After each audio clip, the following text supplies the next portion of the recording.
Shalom Uvracha. Nous continuons aujourd'hui la biographie de Rabbi Israël Baal Shem Tov. Nous en sommes donc aujourd'hui au 3e épisode. La dernière fois, nous avons parlé des terribles cataclysmes qui avaient précédé la naissance de Rabbi Israël Baal Shem Tov, les pogroms cosaques de 1648 qui avaient anéanti 90% de la communauté juive d'Ukraine. Les historiens aujourd'hui hésitent sur le chiffre des victimes. Le spectre va de 100 000 victimes à plus de 500 000. Nous n'avons pas de détails précis. Tout ce qu'on peut savoir exactement, c'est que, effectivement, 90% des communautés juives d'Ukraine furent massacrées lors de ces pogroms cosaques de 1648-1649.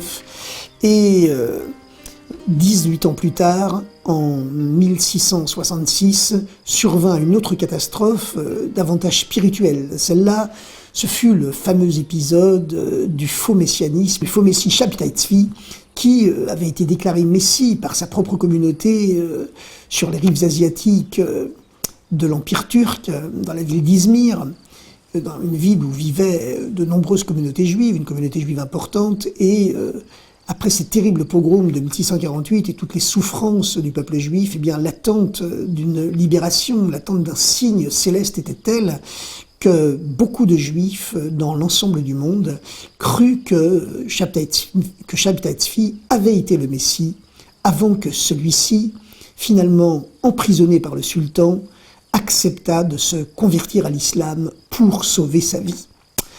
Et à la suite de ce phénomène du faux messie Shabtai Tzvi, eh bien, la misère spirituelle et matérielle du peuple juif s'amplifia encore. Il y a eu un phénomène de scission dans toutes les communautés d'Europe centrale et d'Europe de l'Est. À l'époque, les communautés juives d'Europe de l'Est recelaient 80% de la population juive mondiale. Les élites, les rabbins, les maîtres n'éduquaient plus le peuple. Une grande partie du peuple juif était devenue analphabète, ce qui n'avait jamais existé dans les générations précédentes. Et il fallait donc que Dieu réveille ce peuple juif qui était tombé dans une sorte de catalepsie, complètement désespéré, qui ne voyait plus de solution à ses problèmes. Et la tradition juive veut que lorsqu'un homme est évanoui, on murmure son nom hébraïque à l'oreille pour le réveiller. Dieu donc murmura à l'oreille du peuple juif son nom, le nom d'Israël, le nom du peuple d'Israël, et ce murmure de Dieu, ce fut la descente dans ce monde d'une âme, comme, dit-on, il ne s'en incarne que tous les 1000 ans. Ce fut la descente sur terre de l'âme de cet homme qui devait révolutionner toute l'histoire juive en créant le mouvement chassidique.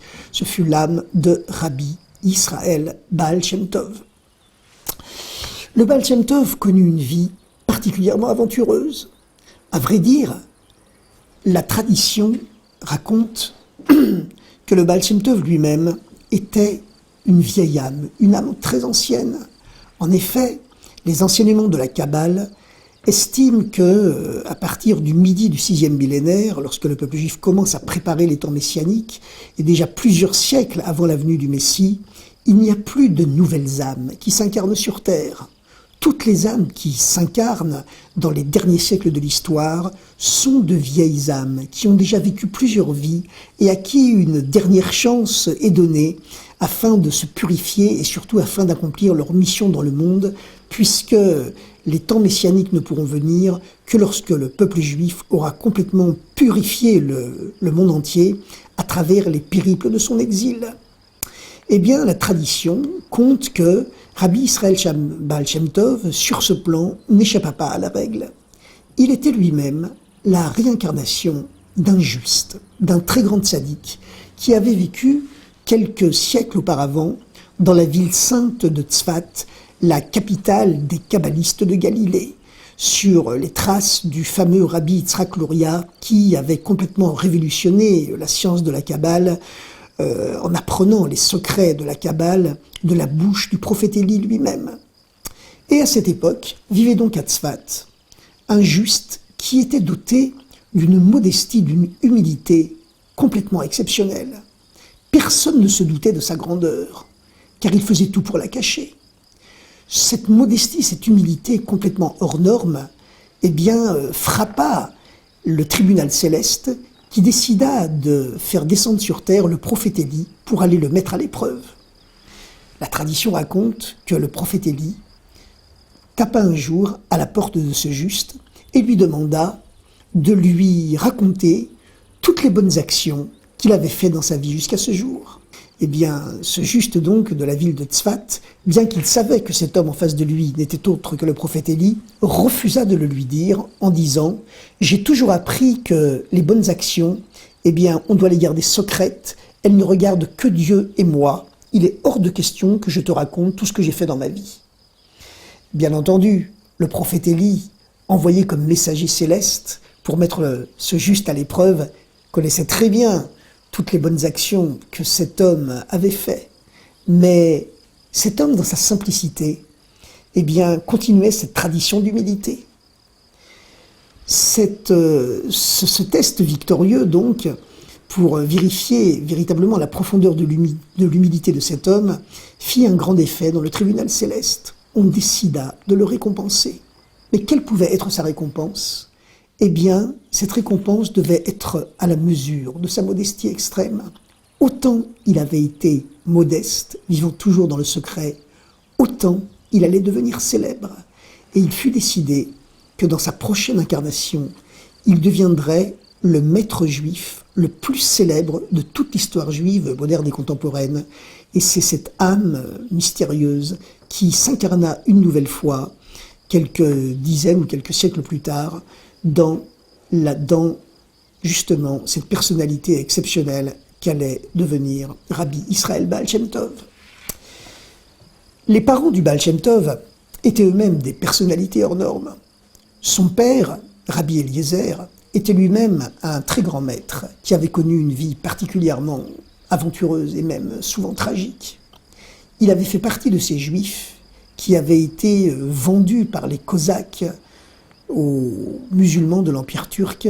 Il avait échoué à Constantinople, rapporte une certaine tradition. Il était devenu même le majordome du sultan, qui avait été frappé par son intelligence. Et après de nombreuses péripéties, le père du Baal Shem Tov avait réussi à s'évader du palais du sultan pour revenir en Pologne, où il épousa la rabbinite Sarah. Le couple fut heureux, mais vieillit sans enfant. Pourtant, Rabbi Eliezer se caractérisait par un sens de l'hospitalité absolument extraordinaire, ce qui était exceptionnel à cette époque où les élites avaient tendance malheureusement à se couper complètement du peuple. Et cette faculté, ce don d'hospitalité, cette faculté de ne faire aucune différence entre les riches et les pauvres, d'être toujours ouvert à tout le monde, frappa une nouvelle fois les portes du tribunal céleste, qui décida de le mettre à l'épreuve. Le Satan lui-même s'avança en disant « Je vais mettre à l'épreuve ce Rabbi Eliezer, et vous verrez que, face à moi, il ne résistera pas. » Mais ce fut le prophète Élie, Eliyahu Hanavi, qui eut finalement gain de cause et qui fut chargé par le tribunal céleste de cette mission périlleuse, mettre Rabbi Eliezer à l'épreuve. C'était un soir que l'épreuve survint. Un vendredi soir, à la table de Shabbat. Rabbi Eliezer et son épouse, la rabbinite Sarah, étaient en train de prendre le repas de Shabbat quand brusquement, la porte s'ouvrit comme propulsée d'un violent coup de pied. Un homme entra, sale, couvert de boue, un vagabond, porteur d'un gros sac, profanant ouvertement l'interdiction du Shabbat de transporter des objets en dehors du domaine privé. Sans se gêner, après avoir ouvert la porte, sans y avoir été le moins du monde invité, eh bien cet homme, chargé de toute la boue et de toute la poussière de la route, jeta son sac sur le parquet avec forces éclaboussures et d'un air narquois s'adressa au tzaddik qui était devant lui en lui criant « Bon Shabbat !» Tout autre que Rabbi Eliezer aurait pu s'énerver, se mettre en colère devant ce manque de respect, cette profanation agressive et narquoise de la sainteté du Shabbat. Mais c'était mal connaître Rabbi Eliezer. Il se contint parfaitement. Au contraire, il répondit courtoisement, céda immédiatement sa place à l'invité, l'invita à célébrer le kiddush sur une belle coupe de vin, s'empressa ensuite de lui servir les plus belles chalotes de pain tressé qu'il avait, lui servit le meilleur de ses plats, le meilleur de ses mets, et puis le lendemain continua de le combler de cadeaux, insista pour qu'il passe chez lui la nuit du samedi à dimanche, et finalement, quand le prophète Élie tint absolument à partir, eh bien, sans savoir, bien entendu, qu'il avait affaire au prophète Élie, il le raccompagna jusqu'à la sortie de la ville en le couvrant de présents et en le suppliant de revenir le voir à la première occasion. C'est alors que Eliyahu Hanavi, le prophète Élie, se dévoila à lui. Le SDF, le vagabond, chargé de boue et de mauvaises manières, s'adressa à Rabbi Eliezer et lui dit « Puisque tu as été capable d'une telle hospitalité, tu as été capable de ne pas humilier le pauvre vagabond qui se présentait devant toi, eh bien tu auras une récompense. Ta récompense sera que, sur tes vieux jours, tu auras un enfant qui illuminera les yeux, le regard de tout le peuple d'Israël, jusqu'à la venue du libérateur, jusqu'à la venue des temps messianiques. » Le vagabond, le SDF, disparut, et Rabbi Eliezer restait perplexe.